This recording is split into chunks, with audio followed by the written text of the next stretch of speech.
ganó el Aborigen en Dos Bocas. Qué buen triunfo metió el Guaraní por la forma que el abrazo de todos. Freddy, todos están yendo a abrazar a Arce. Empezó Servio y lo siguieron todos. Está emocionado Arce. El abrazo. ¿Cuánto necesitaba Guaraní? Es cierto, lo Es que este era un partido especial. Era un partido especial.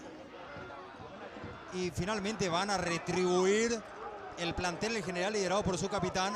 Un abrazo fraternal para el técnico, el valor del triunfo, para el equipo aborigen.